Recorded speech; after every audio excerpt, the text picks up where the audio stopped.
সেই সময় একদিন নামাজ আদায় করছেন আল্লাহর হাবিব সাল্লাল্লাহু আলাইহি সাল্লাম হাসান হোসেন রাদিয়াল্লাহু তাআলা আনহু, হোসেন গিয়ে বিশ্বনবীর ঘাড়ের উপরে বসেছেন। হাসান গিয়ে ঠেলা দেয়, ঘোড়া যাও না কেন? বিশ্বনবী সেজদায়, বললেন মাথা উঠাবেন। সেই সময় আল্লাহ রাব্বুল আলামিন বললেন, জিবরাইল আমার হাবিবকে জানায় দেন যতক্ষণ পর্যন্ত হাসান হোসেন কাঁধে থেকে না নেমেছেন আমার হাবিব যেন মাথা না উঠান। আল্লাহু আকবার। শিশুদেরকে এত মহব্বত করতেন মুহাম্মদ সাল্লাল্লাহু আলাইহি ওয়াসাল্লাম, এত ভালোবাসতেন। মাঠের পাশ দিয়ে হেঁটে গেলে ছোট্ট ছোট্ট শিশুগুলি বিশ্বনবীর পাশে দৌড় দিয়ে আসতেন, আল্লাহর হাবিব তাদের মাথায় হাত বুলিয়ে দিতেন, খেলা ছেড়ে দিয়ে বাচ্চারা সেই জায়গায় চলে আসতেন। একদিন কোথাও থেকে বিশ্বনবী আসছেন, হাসান হোসেন রাদিয়াল্লাহু তাআলা আনহু দুজন গিয়ে বিশ্বনবীর কোলের উপরে চড়ে বসতেছেন। হাসান চড়ে, হাসান নামে তো হোসেন চড়ে, হোসেন নামে তো হাসান চড়ে। আল্লাহর হাবিব সাল্লাল্লাহু আলাইহি ওয়াসাল্লামের কোলে উঠতেছেন, আল্লাহর হাবিব গালে মুখে চুমু খায়। হোসেন রাদিয়াল্লাহু তাআলা আনহু বিশ্বনবীর কোলের উপরে বসে বলতেছেন, নানা ও নানা বলেন, নানা বলেন আপনি বড় না আমি বড়? বিশ্বনবী বললেন, আনা সাইয়্যিদ বলদে আদম, বনি আদমের সব সন্তানের নেতা আল্লাহ আমাকে বানিয়ে দিয়েছেন, সুতরাং আমি বড়। হোসেন বলল, না না না না আমি বড়। বিশ্বনবী বললেন, বুঝলাম না, না তুমি বড়, তুমি কেমনে বড় হলে আমাকে একটু বুঝিয়ে বলো। হোসেন ডাক দিয়ে বলল, নানা ও নানা বলেন, নানা বলেন আপনার আব্বার নাম বলেন। বিশ্বনবী বললেন, আমার আব্বার নাম আব্দুল্লাহ। হোসেন ডাক দিয়ে বলল, নানা আপনি মানুষদেরকে জিজ্ঞাসা করেন তো কয়জনে আব্দুল্লাহকে চেনে? আল্লাহু আকবার। বললেন, নানা আপনি মানুষদেরকে জিজ্ঞাসা করেন কয়জন এই ব্যক্তিকে চেনে? আপনি আমার আব্বাকে চেনেন নাকি?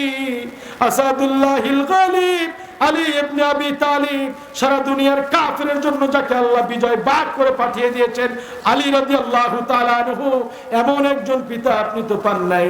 জান্নাতের ইমাম আলী রাদিয়াল্লাহু তাআলা আনহু, এমন একজন পিতা তো আপনি পান নাই।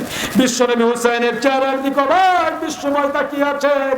বিশ্বনবী যখন তাকিয়ে আছেন চোখ বেয়ে বেয়ে যেন পানি পড়বে। সেই সময় হোসেন রাদিয়াল্লাহু তাআলা ডাক দিয়ে বললেন, নানা এখনো শেষ হয়ে যায় নাই নানা, ও নানা আরো আছে, নানা আরো আছে। বিশ্বনবী বলল, বলো নানা বলো। হোসেন বলল, নানা বলেন, নানা বলেন আপনার আম্মার নাম বলেন। বিশ্বনবী বলল, আমার আম্মার নাম আমেনা। হোসেন ডাক দিয়ে বলল, আমেনা এই পর্যন্তই শেষ? আপনি আমার আম্মাকে চেনেন নাকি?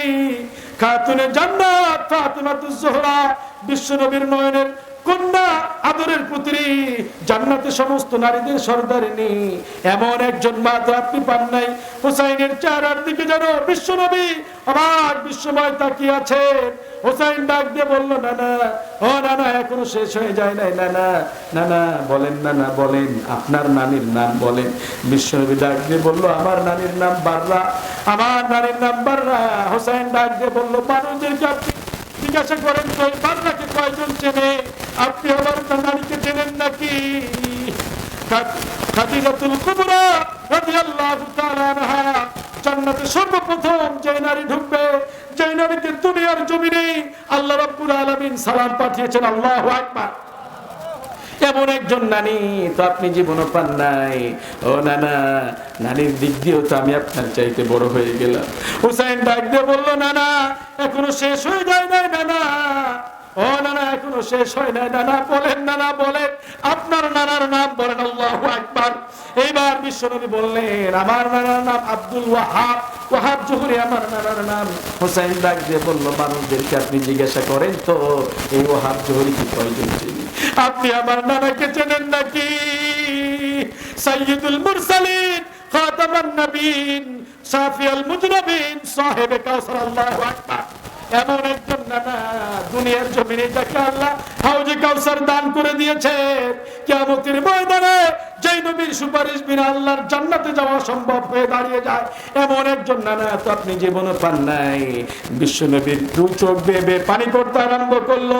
হুসাইনের চেহারা, হুসাইনের গালে বুকে চুমু খাইতে আরম্ভ করলো। বুকের মধ্যে জাপটা এনে বলল, নানা সত্যি, নানা সত্যি, বংশের দিক দিয়ে, বাবার দিক দিয়ে, মায়ের দিক দিয়ে, নানার দিক দিয়ে, নানির দিক দিয়ে তোমাকে আল্লাহ রাব্বুল আলামিন আমার চাইতে অনেক বড় বানিয়ে দিয়েছে। আল্লাহু আকবার বলেন। মুসলমান ভাইরা আমার এত আদর করতেন শিশুদের মুহাম্মদ সাল্লাল্লাহু আলাইহি ওয়াসাল্লাম, সেই নবীর জীবনে জানা আমাদের দরকার আছে না নাই? আমার নবীর জন্মের পর থেকে আদর্শ, মেয়েদের হক প্রতিষ্ঠা করলেন, নারীর হক প্রতিষ্ঠা করলেন, বিশ্বনবী বিবির হককে প্রতিষ্ঠা করেছেন। আর আজকের সমাজে দেখা যায় যে অনেক পুরুষ আছে বিবিকে তার হক থেকে বঞ্চিত করে, আছে না নাই? কথা বলেন। মোহরনা আপনার বিবির হক, আপনার বিবিকে কি আনবেন? আপনার বিবিকে কি আপনি বিউটিফাই করবেন না? 10 লক্ষ টাকা মোহরানা, 9,99,009 টাকা বাকি, 999 টাকা নগদ না ফুল বাবদ, অবশিষ্ট টাকা বাকি রাখিয়া হাজরান মজলিসে আপনাদের সঙ্গে, মানে তার সঙ্গে শুভ বিবাহ দিতেছি, তুমি কি তাকে স্ত্রী বলিয়া কবুল করো? বেলজ্জা বেহায়া স্বামী, লজ্জা শরম কিচ্ছু নাই, কবুল কবুল কবুল, আছে না নাই? মোহরানাকে আল্লাহ ফরজ করে দিয়েছে, বাকিতে কোনো মোহরানা হবে? আপনি চিন্তা করে না যে মোহরানা মাপ চেয়ে নেব, মাপ চাওয়ার জিনিস মোহরানা নয়, মোহরানা নগদ ক্যাশ দিয়ে বিয়ে করতে বলেছেন মুহাম্মদ সাল্লাল্লাহু আলাইহি ওয়াসাল্লাম। আল্লাহর হাবিব মা আয়েশাকে যখন বিয়ে করলেন, 17টা উট মোহরানা দিয়ে বিয়ে করেছেন। আল্লাহু আকবার। 17টা উট মা খাদিজার বিবাহের সময় 17টা উট দিয়ে বিবাহ করেছেন। যে উটের মূল্য বর্তমান বাজারে, আমাদের বাংলার বাজারে দেখা যায় যে 1 কোটি 2 লক্ষ টাকা। এত মূল্যবান মোহরানা পরিশোধ করে আল্লাহর হাবিব বিয়ে করেছেন। এজন্য আল্লাহ রাব্বুল আলামিন বলেছেন, ওয়া আতুন নিসা সাদকাতিহিন্না নিহলা ওয়া আতুহুন্না উজুরাহুন্না ফারিদা, সন্তুষ্ট চিত্রে মোহরানা আদায় করে দাও। আর যদি মোহরানা দেওয়ার পরে মোহরানা দেওয়ার পরে বিবি যদি সেখান থেকে তোমার কিছু দেয়, তার সন্তুষ্ট চিত্রে গ্রহণ করো। দেই না, বিবাহ আসলে চিন্তা করে নেয় যে মাপ চেয়ে নেব, মাপ চাওয়ার জিনিস মোহরানা নয়।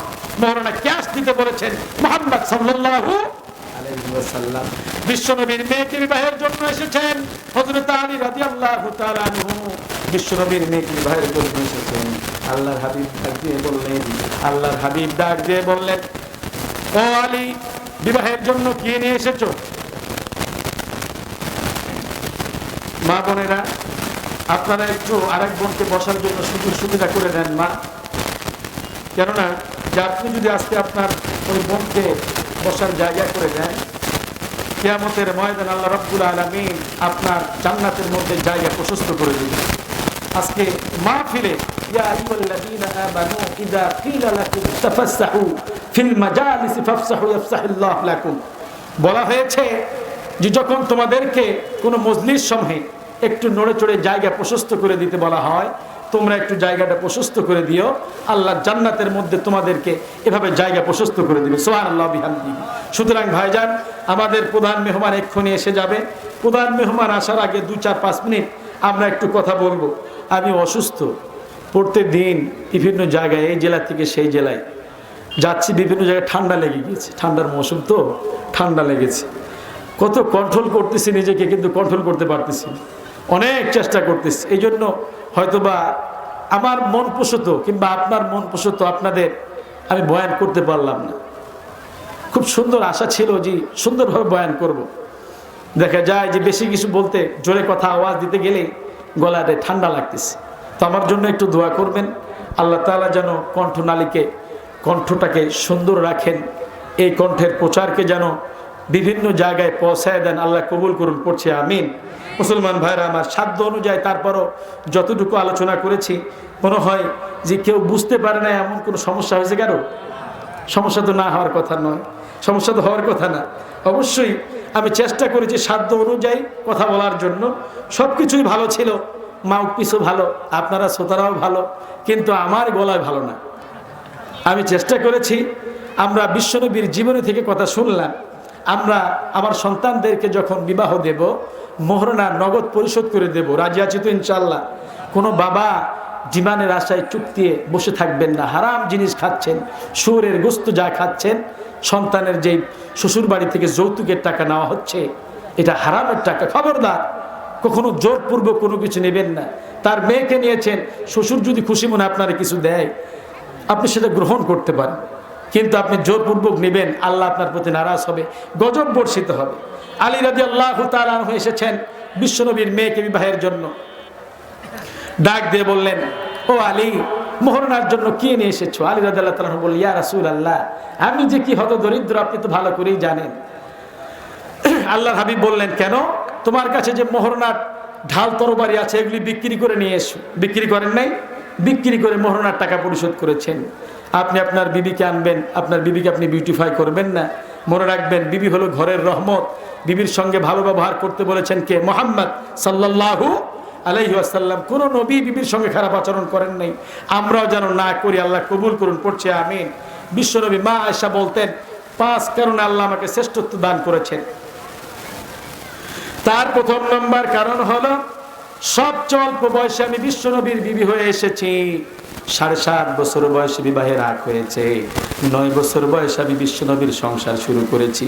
আমি যখন বিশ্বনবীর বিবি হয়ে বিশ্বনবীর ঘরে আসলাম, আমি এসে দেখি হাত বিলাস দুধ ছাড়া ওই ঘরের মধ্যে কিছুই ছিল না, কিন্তু ভালোবাসা দিয়ে ঘরটা ভরা ছিল। আল্লাহু আকবার। মা হালিমা দ্বিতীয়ত বলতেন, আমার কোলে মাথা রেখে আল্লাহর হাবিবের উপরে কোরআনের আয়াত নাজিল হয়েছে, আল্লাহু আকবার। তৃতীয় বলতেন, আমার কোলের উপরে মাথা রেখে বিশ্বনবী চিরবিদায় নিয়েছেন, চিরশেষ নিঃশ্বাস ত্যাগ করেছেন। চতুর্থ বলতেন, আমার চরিত্রের সার্টিফিকেট স্বয়ং আল্লাহ তাআলা দান করেছেন, আল্লাহু আকবার। পঞ্চমে বলতেন, আমার ঘরে বিশ্বনবী শুয়ে আছেন চিরনিদ্রায়। আজকে যে বিশ্বনবীর রওজা, এটাই হলো মা আয়েশার ঘর। সুবহানাল্লাহ বলেন।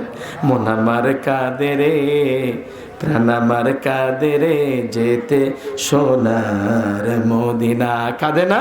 বলেন, মন আমার কাঁদে রে, প্রাণ আমার কাঁদে রে, যেতে সোনার মদিনা। যে মদিনা ধন্য হলো পে